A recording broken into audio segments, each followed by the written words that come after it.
दोस्तों, stock market studies में फिर से एक बार आपको बहुत बहुत स्वागत है। तो आज मैं फिर से आपके सामने कुछ इंपॉर्टेंट कंपनी का अपडेट शेयर करने वाला हूँ। तो इस वीडियो को पूरा लास्ट तक देखना और अभी तक अपने चैनल को सब्सक्राइब नहीं किया तो जरूर कर लेना। तो चलो देख लेते हैं कौन सा कंपनी है इस वीडियो के अंदर।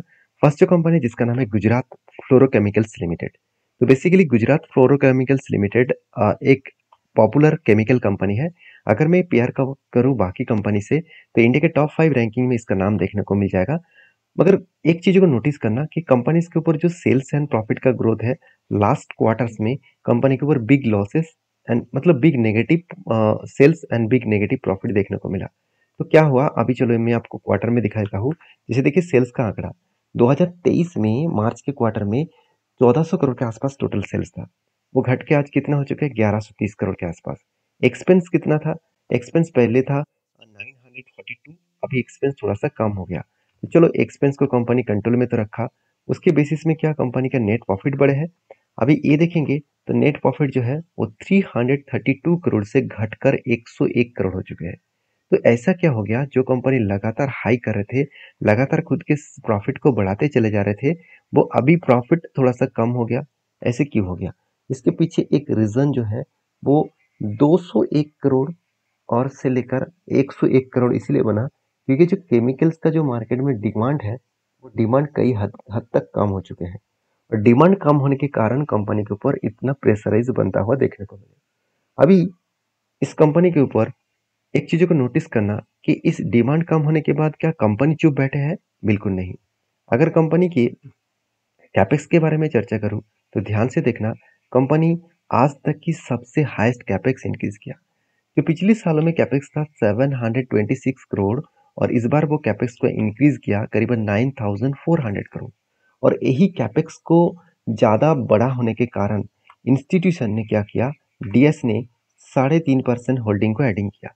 मतलब 3.5% के आसपास होल्डिंग को वो ऐड किया, 3.5% के आसपास होल्डिंग को वो पॉजिटिव रखा। तो मतलब एक अच्छा खासा यहाँ पे इन्वेस्टमेंट किया गया है इस कंपनी के ऊपर।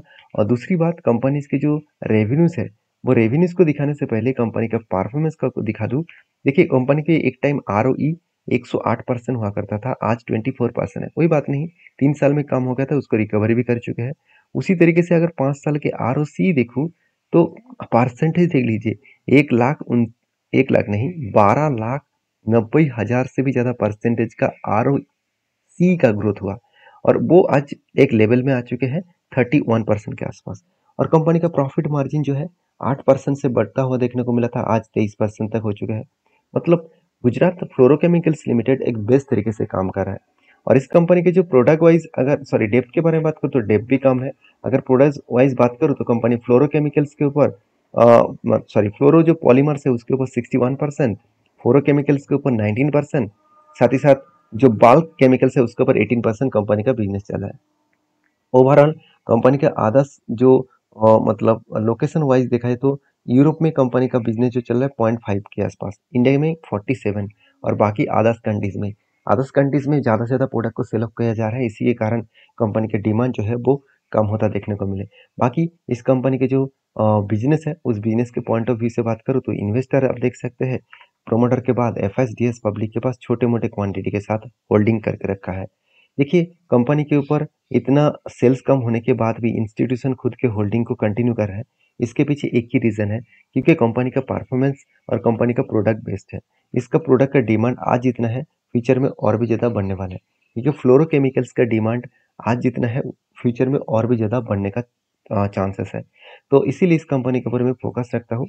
आप एक गुड अपडेट भी देख सकते हैं, Gujarat fluorochemicals forms new step down subsidiaries on in Oman. तो ओमान के ऊपर भी जो सब्सिडरीज है तो उसके ऊपर भी कंपनी काम करने का कोशिश कर रहा है। अभी इस कंपनी के चार्ट पैटर्न्स के बारे में बात करूँ तो फाइनली कंपनी के देखिए लगातार एक सपोर्ट लेवल को टच करके यहाँ पे सपोर्ट लिया 2 बार, 3 बार, 4 बार, 5 बार, 6 बार और 7 बार। 7 बार कंपनी इस जगह पे सपोर्ट लिया, और सपोर्ट लेने के बाद कंपनी यहाँ से बाउंस बैक करने का कोशिश कर रहा है। शानदार तरीके से यहाँ से बाउंस बैक करने का कंपनी कोशिश कर रहा है। मुझे लगता है इस लेवल से अगर बाउंस बैक करे तो एक पैटर्न्स बन सकते हैं। वो पैटर्न कुछ इस तरीके से बनेगा, आप ध्यान से इस चीज़ों को देखना। जो पैटर्न्स कंपनी बनाने जा रहा है तो यहाँ पे एक बिग कप बनेगा, उसके बाद एक हैंडल पैटर्न बनने के बाद ही एक एंट्री लेवल मिल सकता है। देखिए पहले एक लंबा जर्नी हो चुके हैं। कोविड के बाद देखा जाए तो कंपनी एक बिग जर्नी दिखा चुके हैं। ओवरऑल कोविड के बाद जो टोटल कंपनी रिटर्न दिया, तो ओवरऑल बात करूँ कंपनी करीबन 1500% के आसपास रिटर्न दे चुके हैं। 1500% का मतलब होते हैं करीबन 15 टाइम्स रिटर्न। सिर्फ 3 सालों के अंदर अंदर 1500% का कंपनी रिटर्न दिया। तो इसी रिटर्न के चलते हुए कंपनी के ऊपर एक अच्छा खासा ग्रोथ पहले ही मिल चुके हैं। अभी कंपनी कुछ टाइम यहाँ पे होल्ड करेगा, उसके बाद अगर ब्रेकआउट करे तो फिर से मतलब एक अच्छा खासा जर्नी देखने को मिल सकता है। तो मैं इस कंपनी के ऊपर बुलिश हूँ। आपके क्या राय है जरूर कमेंट्स करना। दूसरी बात, यहाँ पे एक रेंज भी क्रिएट हुआ, उस रेंज को मैंने मार्किंग करके देखा हो, वो मतलब जो 20% है उस लेवल तक नहीं हुआ। अगर इस रेंज 20% से ज़्यादा होता तो मैं जरूर यहाँ पे एक एंट्री ले लेता। अगर बीच में यहाँ पे रेड कैंडल नहीं होता तो 20% से ज़्यादा एक रेंज बन जाते। तो रेंज बना नहीं तो एंट्री में नहीं लूंगा। तो नेक्स्ट जो कंपनी उसका नाम है दीपक नाइटेड। देखिए दीपक नाइटेड के ऊपर मैं पिछले वीडियो में आपको डिस्कशन किया था कि कंपनी की जो बिजनेस है वो स्पेशलिटी केमिकल्स के ऊपर है, और मार्केट में जो स्पेशलिटी केमिकल का जो डिमांड है वो सबसे ज़्यादा कम है, सबसे ज़्यादा। अगर सारे केमिकल्स प्रोडक्ट के बारे में बात करूँ तो सबसे ज़्यादा डिमांड कम है, वो है स्पेशलिटी केमिकल। तो इस कंपनी के ऊपर अगर बिजनेस पॉइंट ऑफ व्यू से बात करूँ तो कंपनी के जो गुड पॉइंट्स हैं वो यही है कि कंपनी के 75% सोडियम नाइट्रेट के ऊपर कंपनी का बिजनेस का दबदबाव है। मतलब 75% मार्केट शेयर लेकर रखा है सोडियम नाइट्रेट के ऊपर, और सोडियम नाइट्रेट के ऊपर डिमांड जो है बहुत ज़्यादा है, और इसका डिमांड आज जितना है फ्यूचर में और भी ज़्यादा बढ़ने वाला है। तो दीपक नाइट्रेट के ऊपर जो बिजनेस है वो बहुत स्ट्रांग इसलिए हो रहा है क्योंकि कंपनी का R&D के ऊपर बहुत ज़्यादा काम करते हैं, मतलब रिसर्च एंड डेवलपमेंट के ऊपर कंपनी बहुत ज़्यादा काम कर रहा है, और अलग अलग जगह पे कंपनी R&D सेंटर बना के रखा है। तो कंपनी का जो बिजनेस है बहुत स्ट्रांगली ग्रोथ हो रहा है क्योंकि कंपनी का कैपेक्स भी लगातार बढ़ते चले जा रहे हैं। कंपनी खुद के कैपेक्स को भी बढ़ा रहा है। कितना कैपेक्स को बढ़ाया मैं एक बार आपको साथ शेयर कर लूँ, आप खुद ही यहाँ पे देख सकते हैं। कंपनी का मार्केट शेयर तो छोड़ो, मार्केट शेयर को तो अभी मैं दिखा दिया, मैं आपको कैपेक्स को दिखाना चाहूंगा तो आपको पता चलेगा कि कंपनी किस लेवल तक कैपेक्स को इंक्रीज किया। पिछले साल में कैपेक्स था करीबन 350 करोड़, और आज कैपेक्स बढ़ के हो चुके 750 करोड़ के आसपास। तो 350 से 7,500 करोड़ तक जर्नी, तो अराउंड 20 टाइम्स का ग्रोथ हुआ। तो 20 टाइम्स का ग्रोथ मतलब एक बार कैपेक्स 20 टाइम्स का ग्रोथ हो रहा है, मतलब कौन सा लेवल तक कंपनी जर्नी कर सकते फ्यूचर में, आप सोचिए। इसीलिए शायद इंस्टीट्यूशन मतलब डीएस ने अच्छा खासा क्वांटिटी को एडिंग किया। कितना क्वांटिटी को एडिंग किया अगर मैं यहाँ पे आपको दिखा दूँ तो आप खुद ही देख सकते हैं। चलो मैं आपको यहाँ पे दिखा देता हूँ और भी आपको क्लियर हो जाएगा। आप देख सकते हो म्यूचुअल फंड ने लगातार होल्डिंग को बढ़ाते चले गए। एफएस ने कुछ माल बेचा, मगर पब्लिक ने माल उठा लिया, और प्रोमोटर ने भी कुछ क्वांटिटी एडिंग किया। तो 1 रुपया भी प्लेजिंग नहीं है इस कंपनी के ऊपर। तो दीपक नाइट्रेट का मैनेजमेंट बहुत स्ट्रांग है। जब भी कर्जा लेते हैं उस कर्जे को सबसे पहले वो मिटाने का कोशिश करते हैं।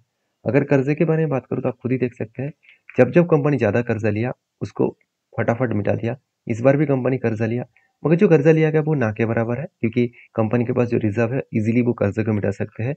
रिजर्व को अगर छोड़ भी दूँ, कंपनी के हाथ में जो कैश है, कितना कैश है 460 करोड़, और कंपनी कर्जा कितना लिया 280 करोड़। तो ओवरऑल 50% से भी ज़्यादा, सॉरी डबल से भी ज़्यादा कंपनी के पास कैश है। उस कर्जे को मिटाने के लिए वो आसान तरीके से मिटा सकते हैं। तो रही बात कंपनी के टेक्निकली चार्ट पैटर्न पे, फाइनली टेक्निकली चार्ट पैटर्न में कंपनी का टारगेट जो है वो अचीव हो चुके हैं।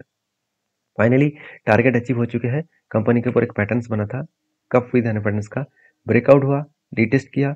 इस सपोर्ट लेवल में जब आया था तभी मैंने आपको वीडियो बनाकर शेयर किया था। मैंने आपको बताया कि मैं इस कंपनी के ऊपर बुलिश हूँ, मैं माल बेचने के लिए तैयार नहीं हूँ। फाइनली हायर हाई करते करते कंपनी टारगेट को अचीव किया। तो सारी चीज़ों को एक बार आप समझ कर काम करेंगे तो कभी भी डर नहीं लगेगा। अगर अगर आप ना समझ कर काम कर रहे हैं तो वहाँ पे आपको डर भी लगेगा और लॉसेस होने का भी चांसेस बहुत ज़्यादा बढ़ जाएगा। हाँ, इसका कोई भी गारंटी नहीं था कि जब जो मैंने टेल लिया था वो टारगेट अचीव होगा ही करके। हाँ, मुझे एक भरोसा था कि केमिकल का एक लीडर प्लेयर है, तो आज नहीं तो कल वो टारगेट तो जरूर देंगे। टाइम पीरियड शायद ज़्यादा लग सकता है, तो कितना टाइम पीरियड लगा वो एक बार मैं आपके साथ शेयर कर लूँ तो आपको और भी क्लियरिटी मिल जाएगा। तो यहाँ पे देख सकते हैं टोटल जो टाइम पीरियड लगा 300 दिन। तो 300 दिन लग चुके हैं, मतलब ऑलमोस्ट आप बोल सकते हैं 1 साल लग चुके हैं। 1 साल के आसपास, अराउंड 10 साल के 10 मंथ के आसपास। तो 10 मंथ में कितना टारगेट दिया, 10 मंथ में देखा जाए तो ओवरऑल कंपनी ने जो टारगेट दिया वो 23%। तो 10 मंथ में 23% का टारगेट मेरे हिसाब से बेस्ट टारगेट है। तो आपके क्या राय है जरूर कमेंट्स करना। नेक्स्ट जो कंपनी है उसका नाम है आरती इंडस्ट्रीज लिमिटेड। एक पसंदीदा कंपनी है मेरा, क्योंकि इस कंपनी के ऊपर मैं ज़्यादा ट्रस्ट इसलिए करता हूँ क्योंकि कंपनी के जो प्रोडक्ट है उस प्रोडक्ट के मार्केट शेयर के बारे में बात करूँ, आप देख सकते हैं जो ग्लोबली मार्केट में इसका जो बेंजीन जो प्रोडक्ट है, जो डेरिवेटिव प्रोडक्ट्स है, उसके ऊपर 25% मार्केट शेयर इसी के पास है। और उसके साथ साथ कंपनी देखिए स्पेशलिटी केमिकल्स के ऊपर पूरा का पूरा काम करते हैं 85%, 83%, और बाकी फार्मास्यूटिकल्स के ऊपर 16% का बिजनेस है। और कंपनी सिर्फ इंडिया में बिजनेस नहीं कर रहा है, इंडिया में 48%, रेस्ट ऑफ वर्ल्ड में 28%, नॉर्थ अमेरिका में 11%, यूरोप में 6%, चाइना में भी कंपनी प्रोडक्ट को सेल कर रहा है 4%, और जापान में 3%। मतलब बड़े से बड़े कंट्रीज को, जो वर्ल्ड के टॉप इकोनॉमिकली कंट्रीज है, और उसी कंट्रीज को कंपनी प्रोडक्ट को सेल कर रहा है। तो मुझे लगता है इस सिचुएशन कंपनी को अच्छा खासा बूस्ट करने के लिए काफ़ी है।